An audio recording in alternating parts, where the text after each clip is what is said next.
आक़ाए करीम सल्लल्लाहु अलैहि वसल्लम की वो शान है, वो अज़मत है। अल्लाह रब्बुल इज़्ज़त चाहता ही ये है कि मेरा बंदा मेरे महबूब की तारीफ करता रहे। बेशक बेशक हज़रात, दुरूद पाक एक ऐसा अमल है, ऐसा वजीफ़ा है कि जब कोई बंदा आक़ाए करीम सल्लल्लाहु अलैहि वसल्लम की बारगाह में सलातो सलाम पढ़ता है तो अल्लाह ताला उसके 10 गुनाहों को माफ़ फरमा देता है। बेशक सुभान अल्लाह। उसको 10 नेकियां अता फरमाता है। सुभान अल्लाह। और मैं आपको बताऊं दुरूद पाक की कितनी बड़ी फजीलत है। एक मर्तबा आक़ाए करीम सल्लल्लाहु अलैहि वसल्लम जलवा फरमा है। हज़रत जिब्राईल, हज़रत मीकाईल, हज़रत इसराफील, हज़रत इज़राईल अलैहिमुस्सलातु वस्सलाम हाजिर होते हैं। हज़रत जिब्राईल आका की बारगाह में अर्ज करते हैं, या रसूल अल्लाह, जो आपका उम्मती आपकी बारगाह में दुरूद पाक पढ़ेगा तो मैं उसका हाथ पकड़कर पुल सिरात से आसानी के साथ उसको गुजार दूंगा। सुभान अल्लाह, सुभान अल्लाह, सुभान अल्लाह, जिंदाबाद। हज़रत मीकाईल अलैहिस्सलातु वस्सलाम अर्ज करते हैं, या रसूल अल्लाह, जो आपका उम्मती आपकी बारगाह में दुरूद पाक पढ़ेगा तो मैं उसको आपके हौज़े कौसर के जाम पिलाऊंगा। सुभान अल्लाह, सुभान अल्लाह। हज़रत इसराफील अलैहिस्सलातु वस्सलाम अर्ज करते हैं, या रसूल अल्लाह, जो आपका उम्मती आपकी बारगाह में दुरूद पाक पढ़ेगा तो मैं उसके लिए रब की बारगाह में ऐसा सजदा करूंगा जब तक अल्लाह उसकी मग़फ़िरत नहीं फरमा देगा, सर को सजदे से नहीं उठाऊंगा। हज़रत इज़राईल अलैहिस्सलातु वस्सलाम अर्ज करते हैं, या रसूल अल्लाह, जो आपका उम्मती आपकी बारगाह में दुरूद पाक पढ़ेगा तो मैं उसकी रूह को ऐसे कब्ज करूंगा जैसा कि अंबियाए किराम की रूह को कब्ज करता हूँ। हज़रात, दुरूद पाक पढ़ना आका की बारगाह में ये बहुत ही सआदत मंदी की बात है। एक मरतबा पढ़ के सुनाइए, अल्लाहुम्मा सल्ली अला सय्यिदिना व शफीइना व नबीना व हबीबिना व करीबिना व मौलाना मुहम्मद मुबारक वसल्लिम सल्लु अलैहि सलातन व सलामन अलैका या रसूल अल्लाह सल्लल्लाहु।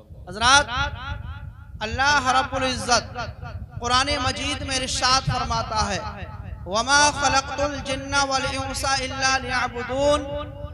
अल्लाह फरमाता है कि मैंने जिन और इंसानों को अपनी इबादत के लिए पैदा किया है। बेशक सुभान अल्लाह, अपनी बंदगी के लिए पैदा किया है। हम और आप मुसलमान हैं।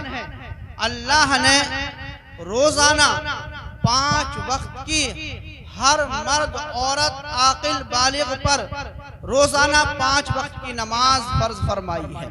बेशक हज़रात, मुसलमान वही है जो नमाजों की पाबंदी करता है। मुसलमान वही कामयाब है जो रब की बारगाह में सजदे करता है। मुसलमान वही कामयाब है जो रब की बारगाह में पेशानी को झुकाता है। हज़रात मोहतरम, ये जो मुसीबतें, ये जो परेशानियां आ रही हैं, उसकी वजह सिर्फ यही है कि आज हमने रब की बारगाह में सर को झुकाना छोड़ दिया है। आज हमने नमाजें पढ़ना छोड़ दी हैं। हमारा हाल क्या है, हमारा तरीका क्या है? हज़रात मोहतरम, पूरी रात हम मोबाइलों में गुजार देते हैं। सुबह को हमारी आंख नहीं खुल पाती, बहुत लेट उठते हैं। हज़रात मोहतरम, सुबह को फजर की नमाज हम अदा नहीं कर पाते, तभी तो हम परेशान हैं। अल्लाह के नबी सल्लल्लाहु अलैहि वसल्लम इरशाद फरमाते हैं कि जो फजर की नमाज अदा करता है उसके बाद कारोबार के लिए जाता है, अल्लाह ताला उसकी रोजी में बरकतें अता फरमाता है। वाह वाह, सुभान अल्लाह, सुभान अल्लाह, जिंदाबाद। अल्लाह ताला उसकी रोजी में बरकतें अता फरमा देता है। लेकिन हमारा क्या हाल है? हम किस नाम के मुसलमान हैं? हम कैसे मुसलमान हैं कि रब ने हमें इसी मकसद के लिए पैदा किया है कि हम दुनिया को ही हासिल करते रहेंगे। ऐसा नहीं है मेरे बुजुर्गों, दोस्तों, हमें मरना है, रब की बारगाह में जाना है, रब की बारगाह में हाजिरी होनी है। रब को क्या जवाब दोगे? रब ने तुमसे पूछ लिया, ए मेरे बंदे, मैंने तुझे अपनी इबादत के लिए पैदा किया था, तो रब को क्या जवाब दोगे?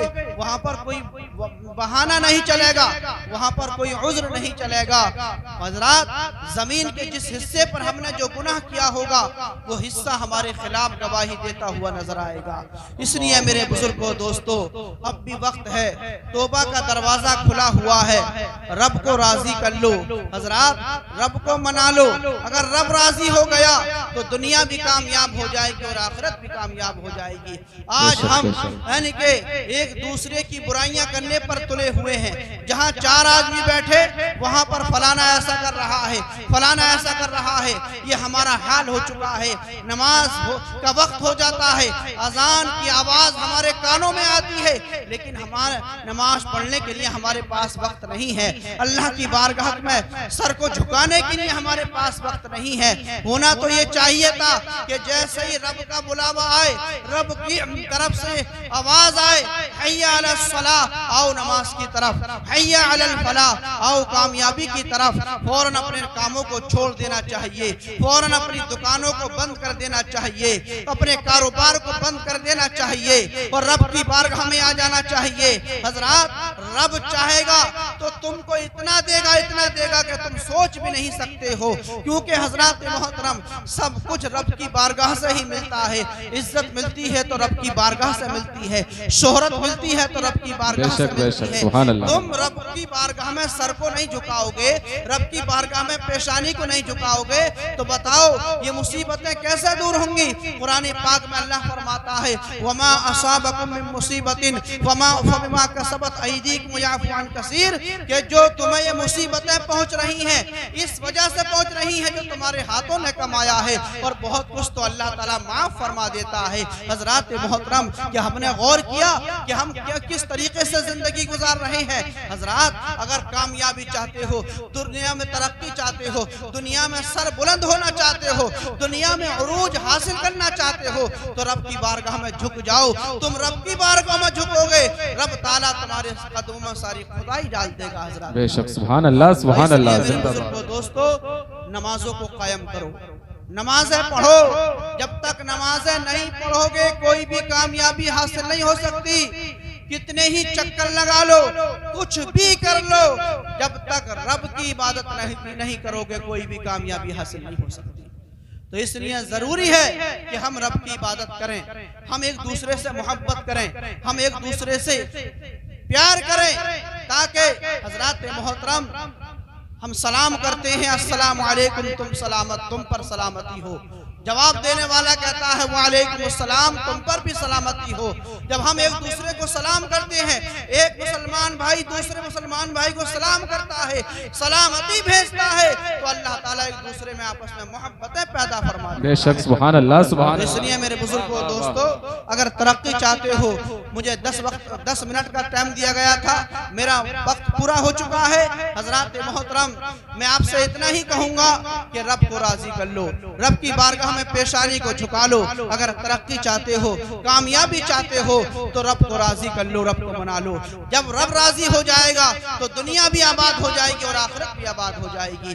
अल्लाह की बारगाह में दुआ है, अल्लाह ताला मुझे और आपको नेक अमल करने की तौफीक अता फरमाए, तमाम बुराइयों से बचने की तौफीक अता फरमाए।